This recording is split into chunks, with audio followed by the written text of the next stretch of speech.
माँ, पिताजी कहाँ हो आप दोनों? मुझे जल्दी निकलना होगा वरना मेरी बस चली जाएगी। जरा देखो तो आपके लाडले बेटे को, इसके पास तो हमारे लिए समय ही नहीं है। बहुत बड़ा शोधकर्ता जो बन गया है। माँ, नाराज मत हो, आप तो सब जानती हो मैं आप दोनों से कितना प्यार करता हूँ। वादा करता हूँ इस सफर से लौटते ही हम सब कहीं बाहर घूमने जाएंगे।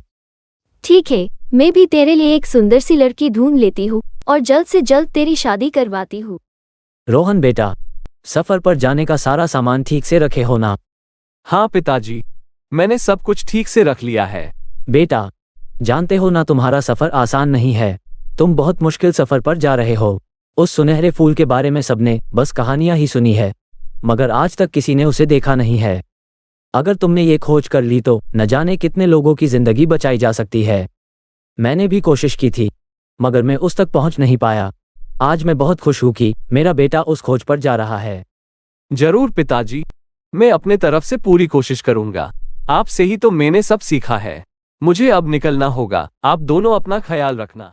रोहन माता पिता से आशीर्वाद लेकर अपने अनोखे सफर पर निकल पड़ता है। ये है रामपुर गांव, मेरे सफर का पहला पड़ाव। रात भी होने आई है। जल्दी से मैं गांव के मुखिया जी से मिलता हूँ, जिनको मैंने अपने आने की खबर पहले से दे दी थी। नमस्ते मुखिया जी, मैं रोहन। आप आ गए। मैं आप ही का इंतजार कर रहा था। सफर में कोई तकलीफ तो नहीं हुई आपको? नहीं, कोई तकलीफ नहीं हुई। आज रात आप यही रुककर आराम कीजिए। मैंने आपके रहने का पूरा इंतजाम कर दिया है। आप सफर से थक गए होंगे, बस जल्दी से खाना खाकर सो जाइए। कल सुबह मिलकर बातें करते हैं। रोहन खाना खाने के बाद अपने नक्शे को देखता है। उसका सफर अब रामपुर गांव से होते हुए काली पहाड़ी के तरफ जा रहा था। थोड़ी देर बाद वो नक्शे को रखकर सो जाता है। दूसरे दिन सुबह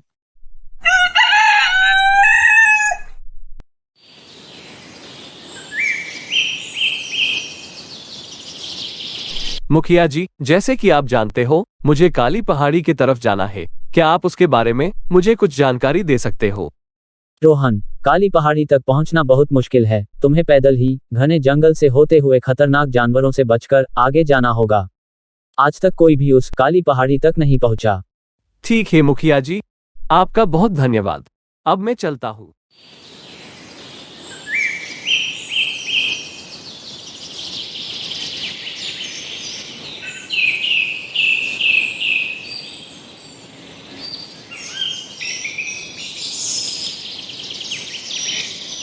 बाप रे, ये तो बहुत ही घना और डरावना जंगल है। दूर दूर तक तो कोई पहाड़ भी नजर नहीं आ रहा। थोड़ी ही देर में अंधेरा हो जाएगा। एक काम करता हूँ, कोई बड़ा पेड़ देखकर आज की रात उसी पर आराम करता हूँ, जिससे जानवरों से बचा रहूंगा और सुबह होते ही काली पहाड़ी की तलाश में निकलूंगा। रात के समय रोहन को बहुत से जानवरों की आवाजें सुनाई देती है। उसके आसपास जानवर घूम रहे थे। सुबह होते ही उसने बैग से नक्शा निकालकर देखा और फिर अपने मंजिल की ओर चल दिया। नक्शे के मुताबिक मेरी दिशा तो ठीक है, मगर मुझे वो काली पहाड़ी क्यों नजर नहीं आ रही?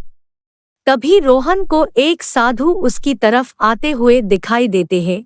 उनके पास एक तोता होता है। साधु रोहन के पास आकर बोलते हैं, तुम कौन हो और इस घने जंगल में क्या कर रहे हो? बाबा, मेरा नाम रोहन है और मैं एक शोधकर्ता हूँ। मैं काली पहाड़ी की तलाश में यहाँ आया हूँ।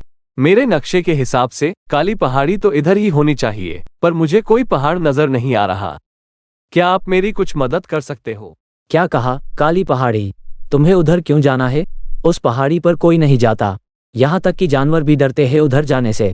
बाबा, मुझे सुनहरे फूल की तलाश है। सुना है कि वो काली पहाड़ी पर ही मिलते हैं। क्या आप मुझे कुछ बता सकते हो उन फूलों के बारे में? नहीं, मुझे कुछ नहीं पता उन सुनहरे फूलों के बारे में, पर मेरा ये तोता तुम्हें काली पहाड़ी तक सही सलामत पहुंचा देगा। तुम बस इसके पीछे चलते रहना, उसके आगे तुम्हारा नसीब। यह बोलकर साधु वहां से चले जाते हैं। रोहन तोते के पीछे चलने लगता है। चलते चलते सुबह से शाम हो जाती है। तभी रोहन को काली पहाड़ी दिखाई देती है, जिसे देखकर वो खुश हो जाता है। तोता भी रोहन को छोड़कर वापस चला जाता है।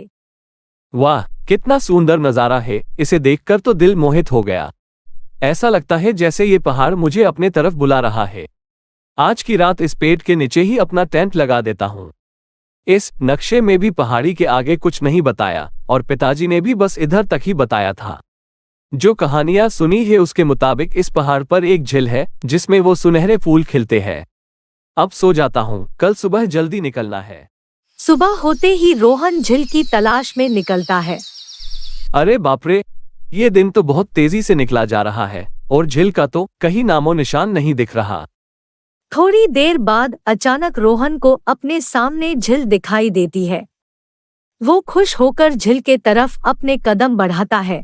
तभी उसे एक आवाज सुनाई देती है। कौन हो तुम और मेरी इस झील के पास क्या कर रहे हो? चले जाओ, वरना मैं तुम्हें खा जाऊंगा। रोहन बहुत डर जाता है। वो इधर उधर देखता है। तभी एक बड़ा पुराना पेड़ उसको दिखाई देता है। मैं इस झील का पहरेदार हूँ। मेरे डर से इधर इंसान तो क्या, जानवर भी नहीं आते और तेरी इतनी हिम्मत कि तू यहाँ तक आ गया। जो भी यहाँ तक आया वो कभी वापस नहीं गया। मुझे माफ कर दो, मैं इधर किसी लालच से नहीं आया हूँ, बल्कि सुनहरे फूलों की तलाश में आया हूँ, जिसके रस से कई बीमारियों का इलाज हो सकता है। बहुत से लोगों की जिंदगी बचाई जा सकती है।